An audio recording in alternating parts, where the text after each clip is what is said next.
The Canon EOS R5 Mark II, in Canon's words, is a high-resolution, high-end camera. And thanks to a leaked presentation, we have a list, a rather somewhat exciting list of 100 improvements it got over the Mark I. And I'll go over each one in excruciating detail. But before we get to the details, please subscribe to this channel. It doesn't cost you anything, helps this channel grow, and keeps you up to date on the latest camera coverage. Yeah, if you bought what I said in the intro, well, strap in, because I do have 100 enhancements. Again, this is from a Canon presentation, and some of them are pretty interesting. Some of them I didn't find in the manual, and some of them, oh boy, they're quite boring, and even a few are a little bit nonsensical. But that could be because this presentation was in Klingon, and through that Google translation into English, it might have lost a few things. No, I'm kidding, it wasn't Klingon, but it wasn't far off it. All right, so here's what I'm gonna do to try and make this a little bit more palatable. As you can imagine, reading off every single one, because I haven't memorized them, could prove to be, well, rather boring. And if it's 10 o'clock at night or 11 o'clock at night, that might be perfect. It could put you to sleep. But what I'm gonna do is I'm gonna read them off in 10 chunk. Try that again. I'm gonna read them off into chunks of 10. Chunk doesn't really work, does it? Segments of 10, groups of 10, that works, in groups of 10. And at the beginning of each new group, I'm gonna tell you, thumbs up, yeah, these are interesting enough, you wanna stick around, or yeah, you know what, just skip and go to the next chapter. Now, this first set, some interesting ones, and they're not ordered in any priority, not the priority that I think are the best, with number 1 being the most exciting and number 100 being not. They're not aimed at what I think might be your priority for these enhancements, and they're certainly not Dogpool's priority. All right, so starting off with the first one, not the number one, but the first one, and of course that's that 45 megapixel full frame stacked sensor. So that gives us many benefits, and I'm surprised in this list to get it all the way up to 100. They didn't just kind of break down the enhancements to that stacked sensor, because let me tell you, some of the ones to get that even 100, yeah, well, you'll see when we get to them. All right, so number 2, we have a reduced rolling shutter. That's obviously derived from that sensor. See, they're already starting to do it. We have a faster continuous shooting, faster variable continuous shooting, which is nice. We have improved raw burst and a better magnified EVF, and the EVF definitely got a lot of improvements. I'm really looking forward to that one myself. It looks like having a big screen TV right in your eye. All right, so obviously with that new EVF, because it's basically the same one that comes in the R3, we have blackout free shooting and IBIS, an improved IBIS up to 8.5 stops, and that's pretty significant. I can't wait to have this camera in hand, because I want to really see how all these enhancements actually work. Now, we're going to touch on autofocus here in a moment, but the one thing we get is that we can register people. So if you're doing autofocus, it can see the people that you really like, and obviously the people you don't care for, and really kind of focus on them. So that's an enhancement too. And of course we have, I'm gonna have to put my glasses on for this one here, because this is a long one. Eye control, no, that doesn't even make sense. Let's move that up. This is where the translation's gone off a little bit. Eye control, eye position, speed doubled. Okay, so I see what's happened here. The machine translation kind of screwed things up, but in English, what they're really saying is that the eye-controlled autofocus, it's twice the speed as the previous one in the R3, and that's a significant improvement. People are saying it's a lot more snappier, and Canon's chalked that one down as one of their benefits. So that's number 1 to 10. Let's get ready for the next segment. Well, this segment focuses on autofocus improvements, and some of these are going to seem, how shall we say, sorry Ryan, but they seem a little bit repetitive, like the plot lines in Marvel movies. And even if you do like Marvel movies, you got to admit they're a little bit repetitive. Although the last one, Deadpool and Wolverine, that was pretty good. All right, so let's take a look at these ones here. The autofocus improvements include, of course, they're really drawing out that EVF. The view size settings for eye control, not really a big one, kind of a bit of a boring one there, but that dual pixel intelligent autofocus and that priority mode, those are 2 separate ones, but That's a really big improvement. And remember, when I was covering off the patent applications many months ago, giving you an idea of what I expect to see in this camera, all those patent applications regarding the autofocus improvements, we really saw them hit home here. There's a few more though. So improved subject detection. Yes, this doesn't really give credit to the improvements there. So the subject, whether you've recognized the subject, taken a picture, and it's part of the priority, whether that subject moves in and out of the frame temporarily, or in the case of shooting certain sports like basketball, soccer, for example, it's able to lock onto the person that has the ball. So that's really, really significantly improved. I love this one here. Number 15, is it? Recall of saved autofocus settings. Yeah, okay. The way Canon's going here, we could probably easily squeeze out another 100 settings. New autofocus cases structure. New autofocus cases structure. Again, let's blame that on the original Klingon here, because that doesn't really make much sense here. Improved tracking, well, okay, sure, but we're already talking about improved subject tracking, so we're getting a little bit repetitive here to get all the way up to that 100. And you're gonna love these. Autofocus assist menu, autofocus settings. I told you it's gonna get a little bit repetitive, but we do have some good ones in the autofocus. And of course, AF operation AI focus as standard. Okay, so a new, I warned you that these are gonna get a little bit repetitive and boring.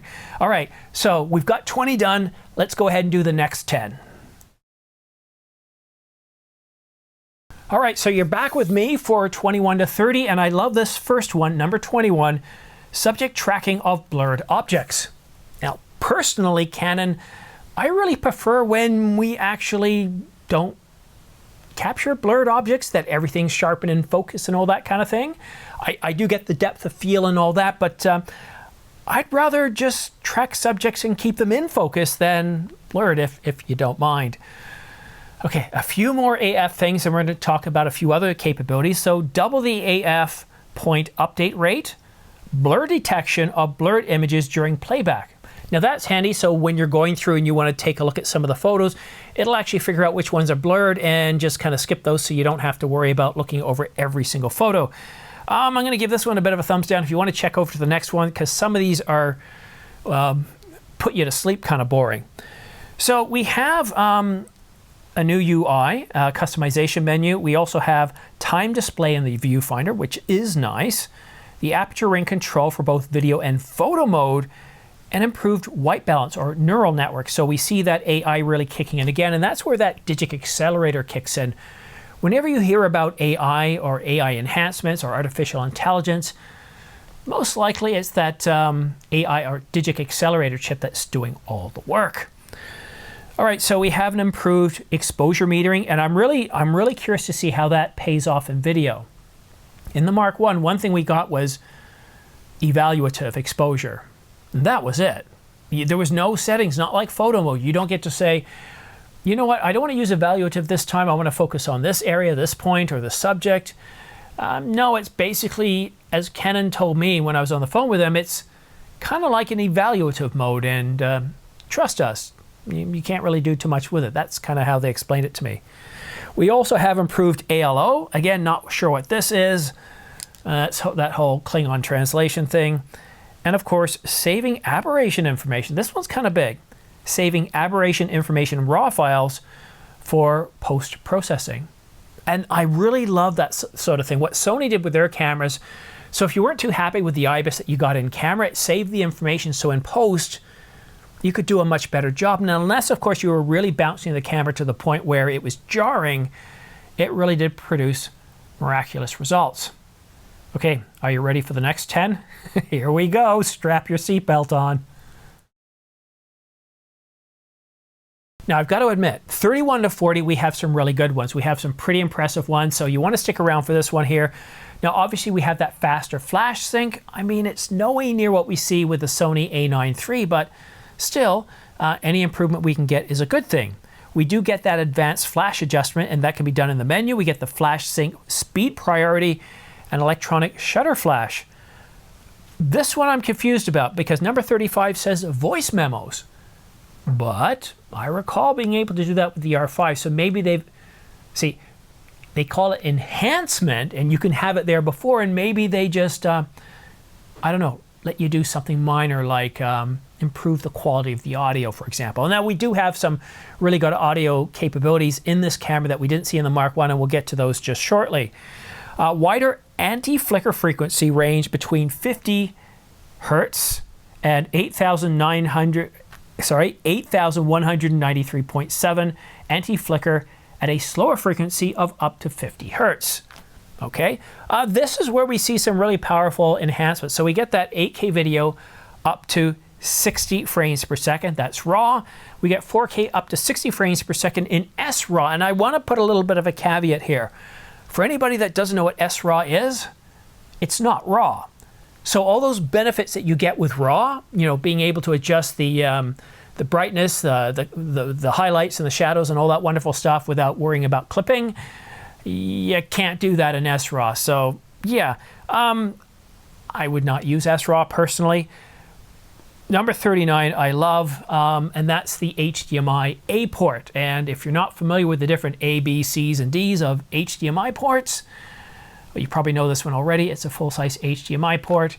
And the last one on this group is, of course, less overheating. And for that to happen, again, we saw a lot of patent applications, and then we actually saw the heat pipes. It's essentially a single heat pipe that runs through the camera. It's still weather sealed. And of course, if you slap on that battery grip, which I've ordered, the cooling grip, it should help you record for a whole lot longer. And of course, we've got much better telemetry, so we can have an idea of when the cameras start to overheat, so we can plan accordingly. And I really do like that. I think that's a great improvement over the Mark I. Okay, for group 41 to 52 thumbs up here, we've got a lot of really good ones. We have Canon Log 2. And for those of you who have been commenting me or putting comments in the description, try that again. For those of you leaving questions in the comment section saying, Simon, did you not hear so-and-so saying that, well, the R5 Mark II has less dynamic range than the Mark I? Yes and no. It depends. Now, when it comes to shooting stills, it depends on whether you're shooting mechanical or electronic. And Photos to Photons does a really good job. There is some fall off, not super bad. Most people aren't going to notice the difference. But when it comes to video, shooting Canon Log 2, you're definitely going to see an improvement. You get that 16 stops of dynamic range, and you couldn't shoot Canon Log 2 without that stack sensor because the Mark I just did not have enough room to breathe. You couldn't, you could put Canon Log 2 in there, but you'd look at it and go like, this is crap. All right, other settings here. So you have that VR preview, you have video pre-recording for 3 or 5 seconds, virtual digital image stabilization, waveform monitors. That is really huge. I'm really happy to see that. I do hope a firmware update allows us to change the position and the size of it, but still having that there is a big deal. What would be also really awesome too, instead of being monochromatic, if they could give us multicolor. That's a big deal. All right, we have proxy recording. That's a really nice enhancement too. I've got enough horsepower that I don't use proxies, but it's really nice to see that that's within this camera. Now, one thing it talks about, I'm a little bit surprised here. Live streaming is number 49. Live streaming is number 49. I don't understand that. I did live streaming with my previous camera. Now, perhaps there's software and settings within it that allows the camera to live stream by itself. That could be, but we could live stream before, so it's probably some enhancements there. We also have that power zoom support, although I thought that the R5 Mark I could use those power zoom lenses. Don't exactly know what that means. And what have I missed? Oh, magnify during video recording, and I believe that's it. So 41 to 50, like 31 to 40, some really nice enhancements and capabilities. But let's motor through it, because I think we're up to, oh my God, 17 minutes here. I'm going to try to go through this a little bit faster, hitting the high notes and maybe skipping some of the boring stuff. Here we go, next section. Yeah, I'm going to give this one a thumbs up. You might want to stick around for this one as well. We have extended video recording time, so that's a big deal. But we also have, are you ready for this?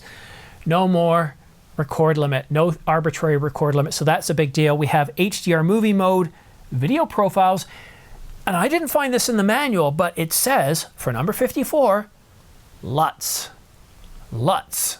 That's right. Could have said lots, and that got mistranslated. And again, why would it say lots? But LUTs, and it's in uppercase, which is usually how we spell out LUT. So again, I looked through the manual, I didn't see LUT, I didn't see LUTs, and I'm not sure what they're going on about here. But we definitely got more codecs. We also got to more options in H.265. We got that basically cinema, well, not so much cinema, we got industry naming conventions for the different video modes with more options, and I think that's definitely a plus. It says at number 57, video settings. Yeah, that's filler to get it up to 100. Like I said, we could easily get up to 200 by saying audio settings, ISO settings, log settings. You get the gist here. So yeah, big deal, video settings. I don't know what that means. Focus, breathing, correction. That's right. Number 58 is focus, breathing, correction. I hate to do this. Yeah. Audio settings is actually on here. I didn't realize that until I looked down. I did scan over these before I recorded or before I scripted out this video, but yeah, audio settings and video settings are two enhancements. But the real big enhancement to actually video, and this is number 60, it's the 4-channel audio. So 4-channel audio is a really big deal. It's going to benefit a lot of video shooters. Have I left anything out? I have not. So let's go ahead and take it away to the next segment, 61 to 70.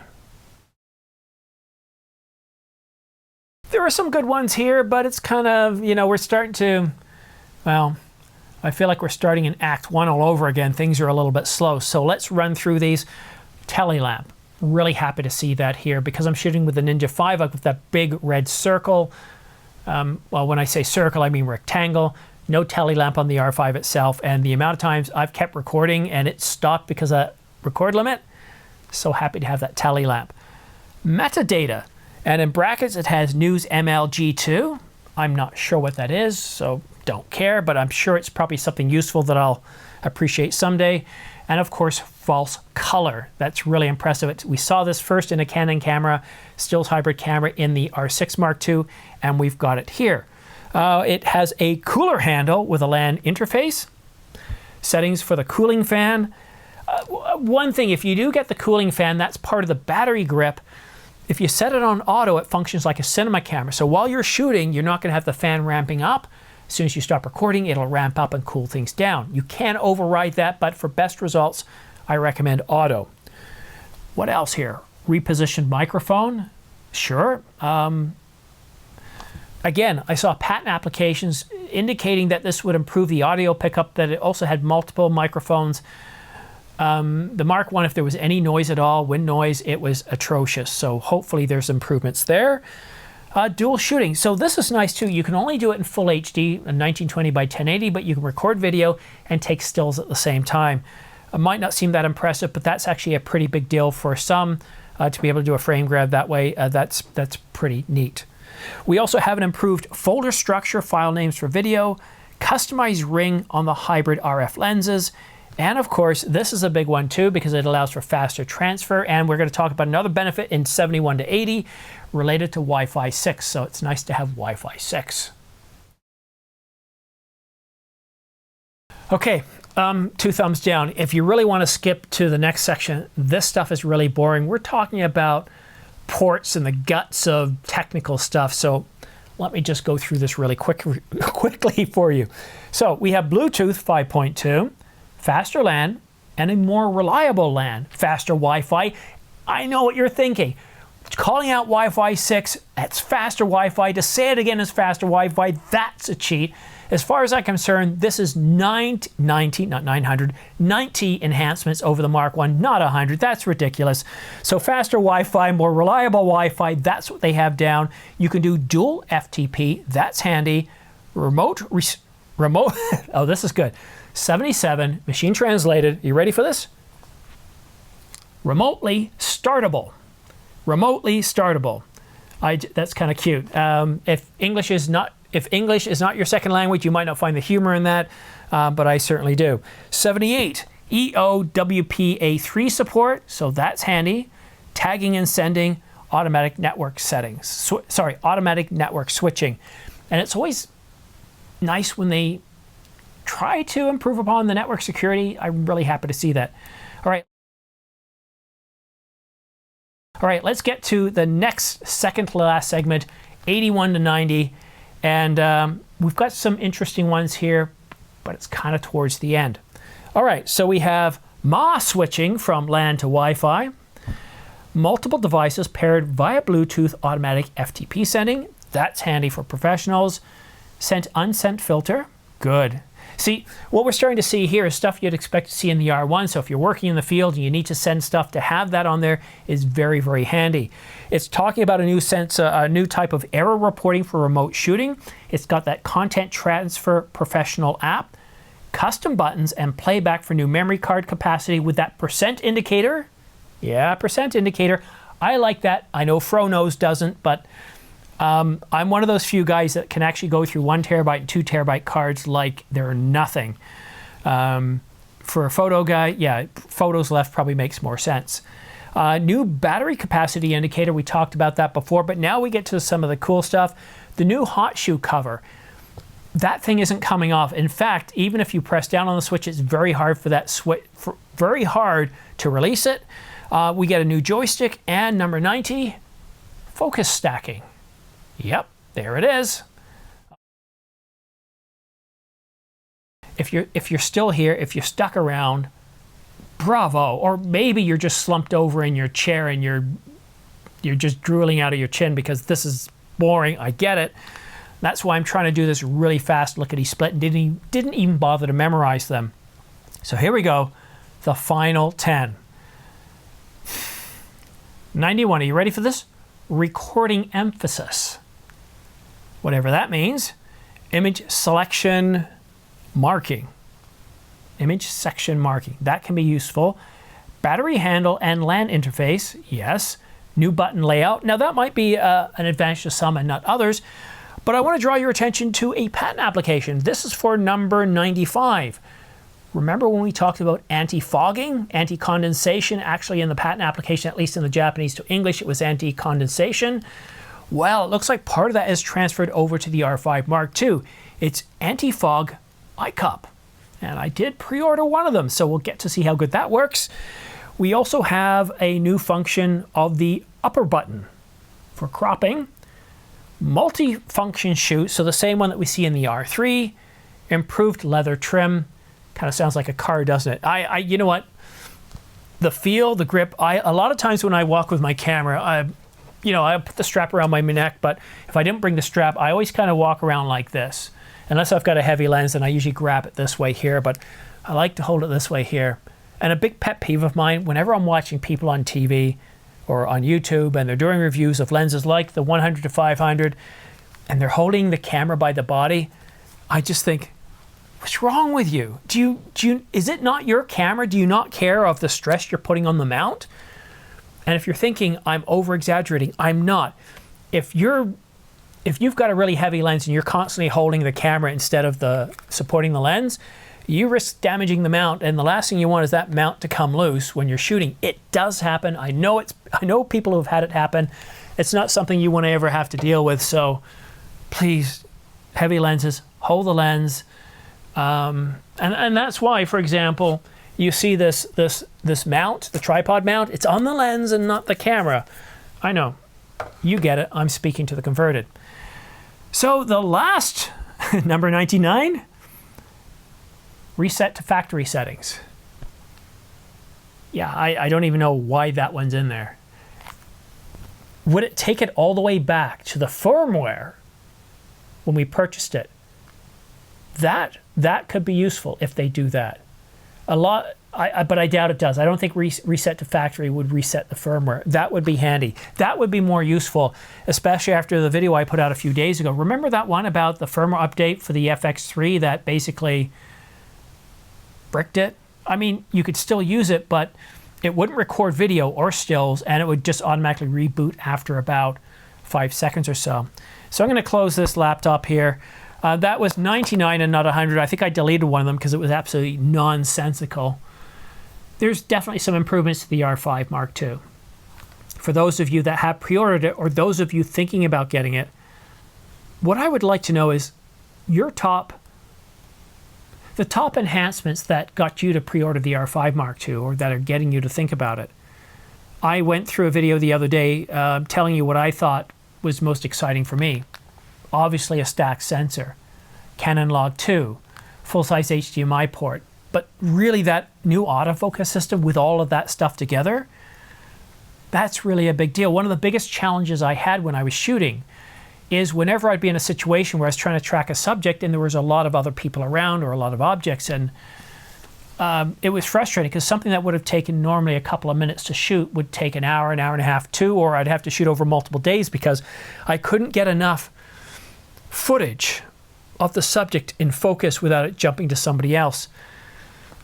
And that was really frustrating. So those are my kind of key highlights. But we're just a couple of days away now from being able to pick up our R5 Mark II. I know some people said they've already got it already, but for the vast majority of us, we have to wait until Tuesday. And a big thanks to those of you that did pre-order the R5 Mark II, the R1, and all those batteries and other things.